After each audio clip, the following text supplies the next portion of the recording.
Disagreement between the parties in Guyana's coalition government over the selection of a prime ministerial candidate ahead of next year's polls. Our top story in Caribbean Newsline for Thursday, October 24th. From the CMC News Center in Bridgetown, I'm Dawn Paris. Good evening. There is now uncertainty over whether the Alliance for Change, AFC, will remain in a coalition with the Partnership for National Unity, the APNU, to contest the March 2020 general elections. This after the two parties failed to reach agreement on who should select the person who will be on the coalition ticket as prime ministerial candidate. AFC Chairman Raphael Trotman says the party's National Executive Committee will decide early next month whether the AFC will contest the next general elections jointly with the APNU or go it alone. But he did say he believes both parties see the value of a coalition and Guyanese would not be satisfied to see them split. Talks between the coalition partners collapsed after the two sides could not agree on a way forward in selecting a prime ministerial candidate. The AFC has insisted that its nominee, Kemraj Ramjatan, should be accepted, but local reports say that President David Granger has been looking at other potential candidates from within his APNU. The APNU says it's the president who has the right under the Constitution to choose his prime minister, and therefore it's the presidential candidate who should choose the prime ministerial candidate. The AFC, on the other hand, wants to stick to the original Cummingsburg Accord, which provided the party with the responsibility of selecting the prime ministerial candidate. We get more in this Newsroom Guyana report. Gaskin, the AFC's treasurer, who's part of the party's negotiating team, told a press conference Thursday morning that he was not sure why the talks on the issue were being pushed back. I would prefer if someone else or if someone from their side could explain to you, the media, what their issues were with accepting our prime ministerial candidate, because to be honest with you, it was not very clear to us on what basis the deferrals or the matter kept being deferred. The AFC has decided that it will have current third Vice President Kemraj Ramjatan as the prime ministerial candidate, and there will be no change in that position. I would ask you why. We've already made a decision. We have internally not had any discussions that points us in that direction. And we don't accept that any other entity or any other party shall tell us or dictate to us who we should choose as our prime ministerial candidate. We're an independent party. We have made a decision, we have made a choice. Why should we revisit that discussion? Why should we go back to our membership and say, let's have another decision? On what basis? Gaskin said he sees no issue with a prime ministerial candidate being selected ahead of the elections, saying it does not affect the constitutional provision for the president to make the appointment. Given the stalemate, the AFC's National Executive Committee will meet on November 2nd, and a decision could be made on how the party proceeds ahead of the March 2020 elections. So at that National Executive Committee meeting, we will have to make some very definitive or we'll have to make some very clear decisions on how we plan to move ahead and how we plan to participate in the elections. That is a discussion that we'll have to have at that forum. I can't preempt that discussion, but certainly the decisions will have to be made at that forum. So that provides a window of opportunity for these discussions to conclude. However, our position is that we cannot have any further discussions on a revised Cummingsburg Accord until there is consensus on the positions of the presidential and prime ministerial candidates. Party chairman Raphael Trotman says neither the AFC nor the APNU would like the results of the elections if they choose to go separate ways, but he's hoping for compromise. There's always room for compromise. I think by the very nature of negotiations, compromises must be found. There's a very famous principle in negotiations, the best alternative to a negotiated settlement, the BATNA. And I think both the APNU and the AFC have to look to see what is the best alternative to a negotiated settlement. Right now, I don't see a better alternative to a coalition, quite frankly. Trinidad and Tobago's main opposition, United National Congress (UNC), has withdrawn a High Court application for an injunction to force Finance Minister Com Imbert to call a meeting of the Joint Select Committee of Parliament on Energy to scrutinize the sale of the former state-owned Petrotrin refinery. Former UNC Senator Wayne Sturge was seeking the injunction against the background of opposition concerns about the sale to Patriotic Energies and Technologies Company Limited, which is owned by the Oilfield Workers Trade Union, the OWTU. Sturge said Imbert had not convened a meeting of the Joint Select Committee for the past 19 months, and that was deliberate and intentional, since as finance minister he would have been intimately involved in the decisions taken on the refinery.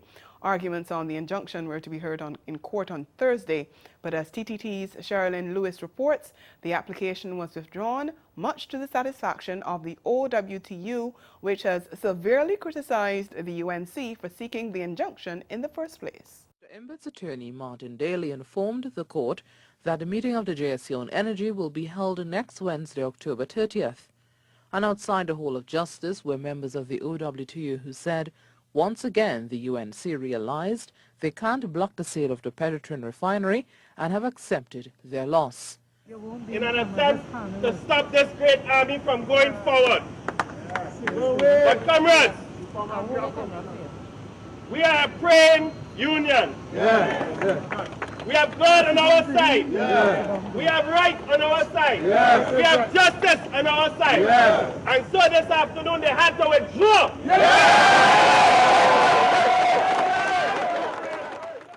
The OWTU executive likened the UNC's actions to that of something out of their political meetings. Was an attempt to turn the Hall of Justice into the Monday Night Forum. We are a strong and powerful union. We have journeyed long and hard. We have had to face many trials, many tribulations, but we continue to be successful. Staying in Trinidad and Tobago, authorities are a step closer to implementing a parole system, contributing to the budget debate in the Senate on Wednesday, where he spoke about developments under his ministry. National Security Minister Stuart Young said the monitoring equipment for the system is ready to be used. The details from CNC3's Janelle Bernard. Electronic monitoring bracelets that will form part of a probation system were promised since the law was passed in 2012. Today, the National Security Minister says the devices are now ready, but there are still some details to be ironed out. We finally have all of the equipment in hand. We've set up the monitoring system. Right now, the only thing we're waiting on is for the judiciary to amend what needs to be amended on their side, because at the end of the day, the judiciary are the ones who would be ordering or sentencing who can use these electronic monitoring bracelets. We are ready to go. And the weekly bumper-to-bumper traffic and restricted access in and around the Port of Spain may soon be a thing of the past, as a court close to the Aruca prison is being considered to eliminate the need for high-risk prisoners to be transported to Port of Spain for court matters. Cabinet is currently taking a decision or contemplating the building of a special court right outside the maximum security prison facilities.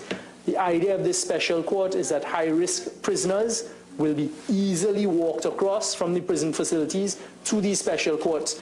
And just under $4 million will be used to convert the shell of an existing building into a special facility for juvenile offenders.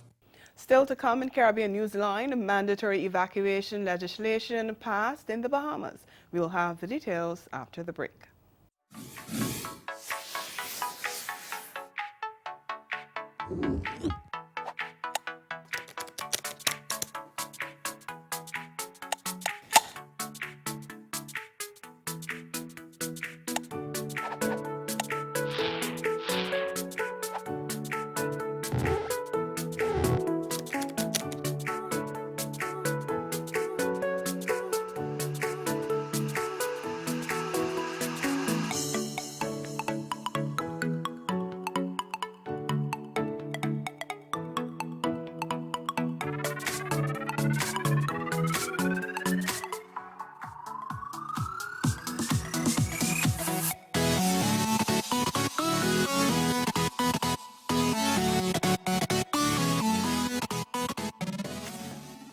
Entertainment is like craft. You know, you can craft a show. There are a lot of, right now, there are a lot of people call artists already entertainers. In other words, like somebody has created, it's like it's not as bad as Believer Dilly, but you know, it's like they have created people. Right. And they say, that's an artist. A recording at this artist or that artist. But unless there are some people who have a thing.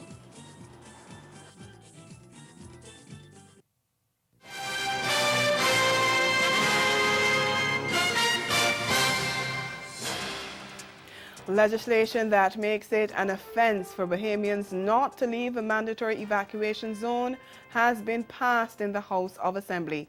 The Disaster Preparedness and Response Amendment Bill 2019 got Parliament's nod on Wednesday after 3 weeks of debate, although it was not supported by 4 opposition MPs. The bill comes on the heels of Hurricane Dorian, which pounded the northern Bahamian islands of Abaco and Grand Bahama last month and caused more than 60 deaths and massive destruction. Among the affected were residents who refused to evacuate ahead of the storm's arrival. The legislation authorizes the government to impose curfews and prohibit travel in areas declared mandatory evacuation zones. We get more from Kishla Adderley of ZNS Network News. Its components empowering the Prime Minister to issue mandatory evacuation orders and curfews. In wrapping up the debate in the bill in the House of Assembly last evening, Prime Minister the Most Honorable Dr. Hubert Minnis explained the importance of adhering to those mandatory orders. Mr. Speaker, when storms come and there is a significant threat to life, we want Bahamians to move away from dangerous areas and to seek shelter in safer places. This is the compelling, clear, and simple purpose of the evacuation orders. Evacuation orders are commonplace around the world in times of natural disasters. They make sense. Such orders save lives. The Prime Minister also revealed that the government has increased the deployment of police and Defense Force officers to address security concerns in Abaco. In the aftermath of Dorian, some unscrupulous individuals used the chaos as a time to steal. In Abaco, there had been security concerns. We will ensure law and order, not only in Abaco, but throughout our Bahamas. Meantime, Prime Minister Minnis has announced the exigency order put in place in the aftermath of Hurricane Dorian has been extended until the end of the year. The order allows for individuals directly impacted by the hurricane to import approved goods, duty-free and VAT-free. It applies to areas impacted by the storm: Abaco and the Abaco Keys, Grand Bahama, Sweetings Key, Deepwater Key and Water Key. VAT on fuel for generators will also be waived for areas still without electricity. Prime Minister Minnis said the extension of the measure is another step taken by his government to stimulate economic recovery on the hurricane-affected islands and encourage residents to return home to begin the rebuilding process. CARICOM Secretary General Ambassador Erwin LaRocque has expressed concern about crime and violence in schools across the region, and he's suggesting that officials examine the root causes of violence and collectively work on finding solutions. LaRocque was speaking on Wednesday, day 1 of the 2-day 38th meeting of CARICOM's Council for Human and Social Development, and he pointed to the other problems created by school violence in the Caribbean. Data on school-based violence in the Caribbean have revealed increasing incidences of violence in both primary and secondary schools. School-based violence has been associated with poor attendance, decline in performance, high dropout levels, and decreased academic achievement. Low educational attainment is associated with poor employment opportunities and crime and violence, which ultimately impacts on the sustainable development of our region. Ahead in sport, the West Indies Test captain looking to make his mark in the upcoming T20 series against Afghanistan. Stay with us.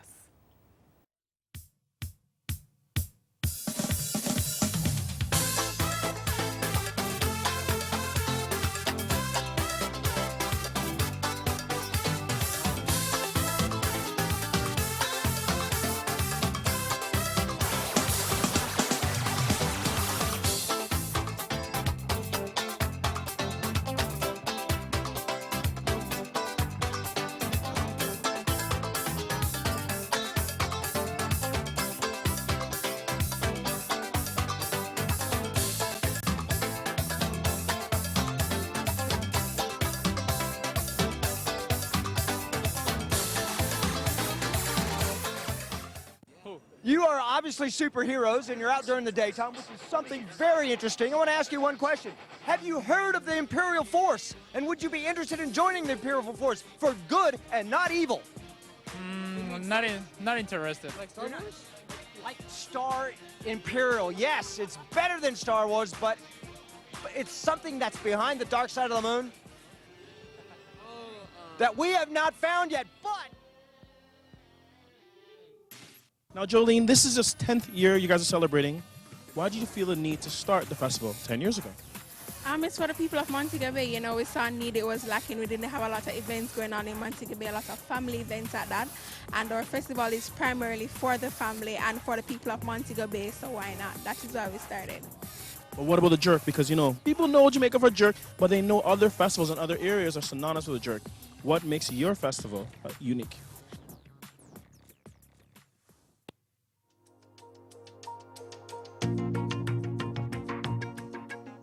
After an emergency, you can help yourself and others by looking, listening, and linking. Looking because you want to see if the person has some signs that is in distressing. Looking for the symptoms, how best you can support the person. And then listening, because listening is very important. Listening with your ears, listening with your eyes. If you do that well, then you'll be able to link them to the appropriate resources. Be ready, look, listen, and link.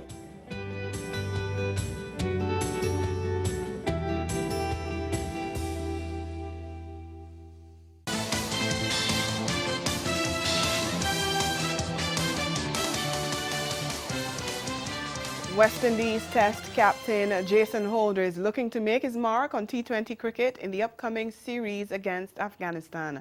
Holder made his name in the game's longest format, where he has led West Indies for the last 4 years and risen to become the world's leading all-rounder. He has only played 11 T20 games since his debut 5 years ago, but Holder has now set his sights on dominating the format after leading Barbados Tridents to the Caribbean Premier League title earlier this month and being picked in the West Indies squad to face Afghanistan in India next month. Good to be back for T20 cricket, and I'd probably ask for a bit of time off. You know, I haven't played all the test matches, all the one-day games. It's been relentless in terms of the scheduling, so I mean, trying to find some time to rest, you know, is important, and I just felt the T20 arena was that on the international stage. But yeah, it's good to be back. Obviously, we're gearing towards a World Cup and a World Cup defence, so yeah, I want to be a part of that. You know, I want to play a significant part in that, so this is the right place to start. And I think every test match is very, very important. Tests don't come easy, and we know how hard we're going to work to play a test match. So this encounter against Afghanistan in their backyard will be very, very interesting. And I think the guys are really up for it, and you know, I'm looking forward to the challenge. And it'd be good to finish off well on a personal note and obviously on the team note as well. West Indies travel to India on November 1st, where they will play 3 T20s, 3 ODIs, and 1 test match. The series will run until December 1st. Holder says the next few months will be very critical for West Indies cricket. I think it's an opportunity for our guys to showcase what they can do and also spend some time at their games personally. I think if they can build a lot more on what they've done so far in the year, get a lot more assertive and confident to bring consistency, I think that will breed well for us going into England. Meanwhile, Emerson Trotman has been reappointed head coach of the Barbados Pride, and he's making it clear that they're out to win. Trotman is hoping his men will follow the victory of the Barbados Tridents at this year's CPL and bring home the Super 50 trophy. You know, it'd be nice if Barbados could win that also as well, because Barbados has been doing quite well through all the teams this summer again. You know, so it is some extra pressure, but I think the boys will be able to manage themselves well through that pressure, yeah. But the preparation has been going very well. You know, the guys have been busy, the guys are keen, the guys are fit, and the guys are eager to get going. And we've been practicing quite often, you know, for 5-6 days in a week. You know, so getting all the plans in place, and it's a question of just the guys just executing well. You know, the bowling's not normally it's our strength, you know, and they execute well. We get the batting unit now to click and execute well. So they've been working hard on a lot of skills, and they've got some good coaching staff also as well who've been really busy with all the boys. So we are not short of that preparation at all. So it's quite nice. We're really eager to go. Trotman says there are still some areas to be improved ahead of the competition. It's been our strength for years, and we make sure that the bowlers challenge the batsmen quite a lot. You know, we have a lot of discussion with the coaching staff and planning as far as the batting is concerned. You know, getting guys to be having more awareness as far as the batting is concerned. You know, situation awareness and so on, and occupying the crease longer. You know, so that's a lot of drills. So I think that they're on top of that now. So I believe that, you know, they would actually try and, you know, lead the situation instead of the bowlers. And Jamaica Scorpions' new head coach, Andre Coley, says his team will be ready to face their opponents in the competition, which goes off on November 6th. Coley, the former national wicketkeeper, batsman and West Indies assistant coach, has returned home after a stint with the Windward Islands Volcanoes, who he guided to the Super 50 title 2 years ago. We're definitely looking forward to the season ahead. We have had, I believe, decent preparation in and around a few setbacks with weather and so on, which I believe has plagued the Caribbean. But we are quite confident that we have in the first instance we have put together a squad that has a good mix of youth and some experience, as well as some players in good form. So we're definitely looking forward to starting our season in a very competitive way. The interactions between myself and administration of the JCA have been pretty positive, and I think we're still in the, or me personally, I'm still in the information gathering mode, having been in the job for 6 weeks. So we're just working towards putting together some strategies in place in terms of how we're going to go ahead and achieve some of those objectives that we have in mind. Scorpions will play in Group A with reigning champions Combined Campuses and Colleges Marooners, as well as host Leeward Islands Hurricanes, Barbados Pride and invitational side Canada. Coley says he's looking to build on the team's strengths going into the tournament. In our squad, our depth is really reflected in our batting. I believe you have the likes of Robman Powell, who will lead the team. Is Jermaine Blackwood and Kuma Bonner, Andre McCarthy, who has done creditably in the Super 50 over the years, and we have decent low order batting as well. So I think the strength of our team will definitely lie in our batting. We do have very capable bowlers. I believe a solid bowling attack, even though it is young. But we do believe that we have enough skills in that department. West Indies will open the ICC Under-19 Cricket World Cup 2020 South Africa against Australia on January 18th next year at Diamond Oval. This is according to the schedule of matches announced Thursday for the tournament, which showcases the world's future cricket stars. West Indies Under-19s, the 2016 champions, are drawn in Group B, which also comprises England and Nigeria, who are making their first ever appearance at an ICC global event. Host South Africa staged the tournament in 1998 and were champions in 2014. They will also open their campaign against Afghanistan on January 17th at Diamond Oval. They will also play the United Arab Emirates and Canada in Group D of the 16-team tournament, the final of which is scheduled for February 9th. Bermuda became the first team to bow out of the ICC T20 World Cup qualifiers after losing by 46 runs to Scotland in Dubai on Thursday. Sussex all-rounder Delray Rawlins kept Bermuda in the hunt after Scotland posted 204 for 4, the highest total by the tournament, by smashing 3 sixes and 4 fours before being caught on the mid-wicket boundary, sweeping a low full toss. Kamau Leverock, Bermuda's best bowler, took his side past their previous tournament best, which was 149 for 7 against Singapore, by hitting 3 sixes and 3 fours in an unbeaten 43 from 24 balls at number 7. But there was little support from any of the other batsmen. Bermuda, who won the toss and elected to field at the Dubai International Cricket Stadium, had Scotland 55 for 2 in the middle of the 8th over, but Calum MacLeod, who was dropped twice, led the charge in the second half by smashing 74 from 37 balls with 9 fours and 2 sixes before he fell to the final ball. Earlier, opener George Muncy hit 51 from 41 balls with 3 sixes and 3 fours. This added 76 for the third wicket with McLeod, who then took the game away from Bermuda by adding 73 for the fourth wicket with Richie Berrington. Bermuda's final game will be against the Netherlands on Saturday. And that's the sport. We'll be right back.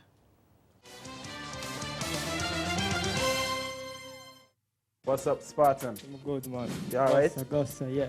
All right. So I'm going to talk to you a little bit about last week. Well, no, let's flash back to season 1 because he was a competitor in season 1. So let's talk about your journey, your growth and your development from season 1. Well, falling out of season 1 give me more determination and more energy for come back in season 2 and take over still.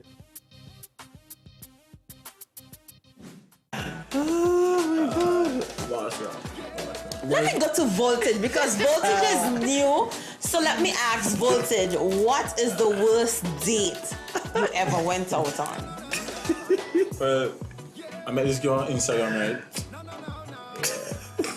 Instagram? Yeah. We had a little thing going.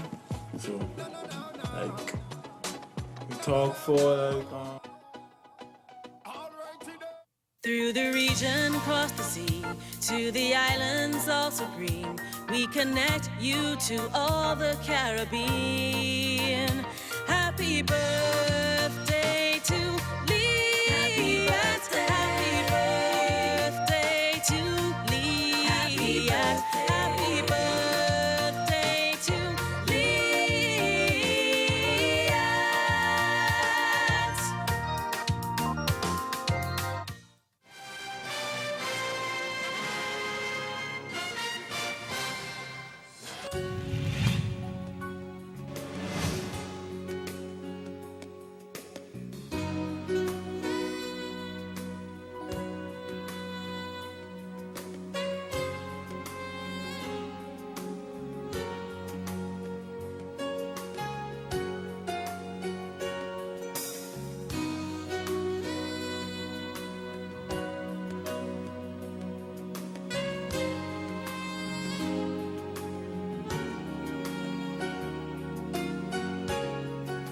Again, the major developments of this day: uncertainty over whether the Alliance for Change will remain in a coalition with a Partnership for National Unity to contest the March 2020 general elections after the two parties disagree on the selection of the candidate for Prime Minister. And in sport, West Indies Test captain Jason Holder is looking to make his mark on T20 cricket in the upcoming series against Afghanistan. And that's Caribbean Newsline. For news and sport around the clock, subscribe to CanadaNews.com. For more of our programming, log on to CaribVision.tv and check out our YouTube channel. We'll be back here again tomorrow, but from all of us at CMC News, thank you for watching and have yourself a good night.